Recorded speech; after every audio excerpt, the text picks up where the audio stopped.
Hello, what's up, everybody? It is live on KEXP, and I'm your host, Troy Nelson from listener-powered, independent 90.3 FM KEXP in Seattle and 92.7 in San Francisco. And we're streaming 24/7 at kexp.org and our free mobile apps. And these live performances are made possible by people just like you, so thank you so much for supporting KEXP.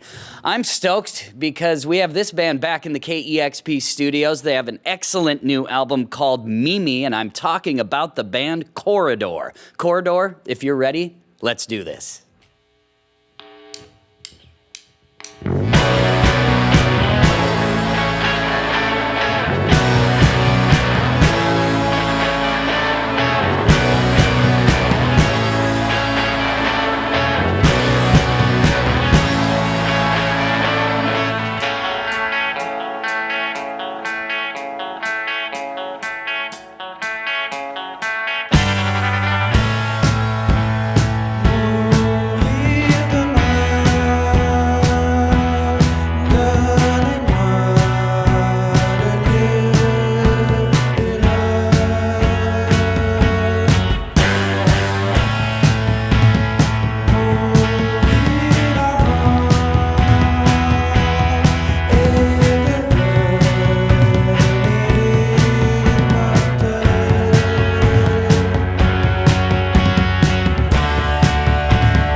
You are listening to Corridor, live on KEXP.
Excellent. Merci. You have been listening to Corridor and all the songs that you heard right here live on KEXP from the latest album, Mimi. And I want to thank you all, Dominic, Jonathan, Samuel, Julian, and Julian. We have 2 Julians here, and in fact, Julian is running the sound today, so we are surrounded by Julians here in the KEXP live room. Corridor, thank you so much for taking the time to do this. Thanks for inviting us here again. It's a pleasure to be here and honor.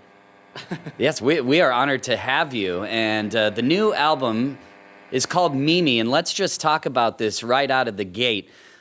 We have to talk about the cat's face on the album cover. Lots of people are talking about this. In fact, I have the image on my refrigerator at home. It's so cool. What can you tell us about that image and the story of Mimi?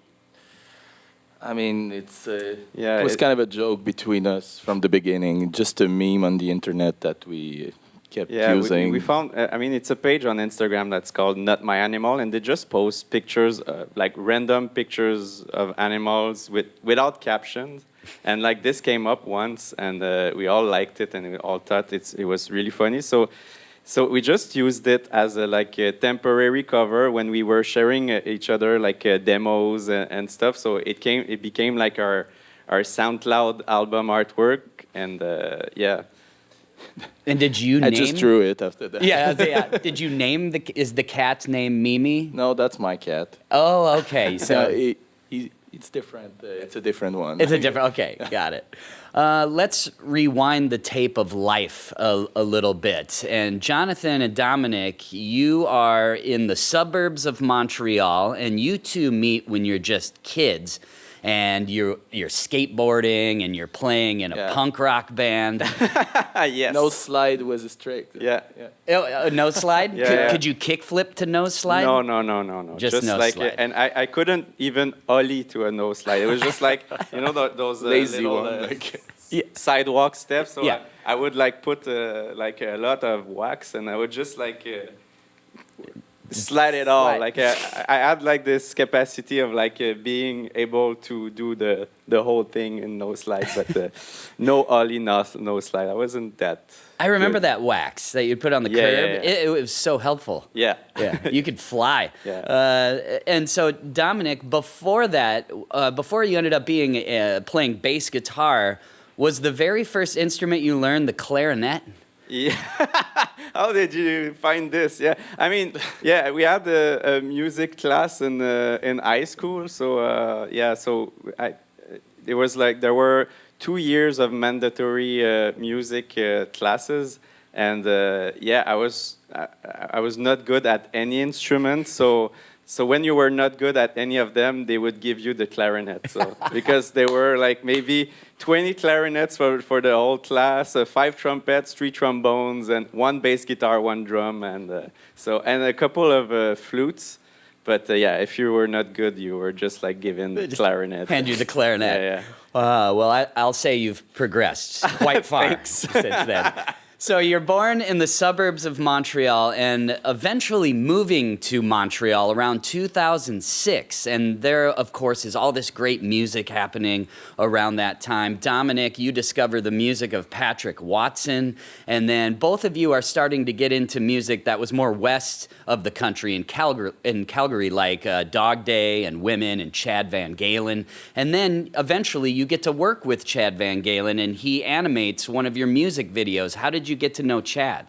It was. I think it's our our manager is already also is a touring agent. So he had the contact, and he knew him a little. But we were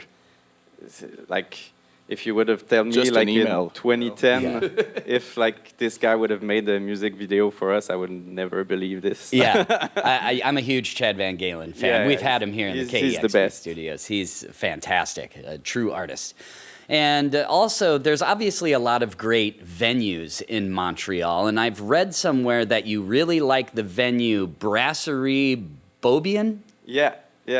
But unfortunately, now it's no longer, it's now operated by someone who is bad, so we never hang there anymore. But for a long time, in those years, like between like 2010 and 2018, those were the years that you could go there almost every night and see a good local or international band. But like it was like really your average dive bar owned by like old people and a pool table and slot machines at the back. But yeah, it's too bad it got sold, and then the person who owns it now is just like a bad person, so no one's hang there anymore. Mm-hmm. So when it was going, if I was there and I ordered a tall Laurentide, what does that mean? It's just it's a brand of beer, and it's like to our parents' generation is like one of the worst beer ever. Like if I'd say to my parents, yeah, I enjoy a Laurentide, they would say like,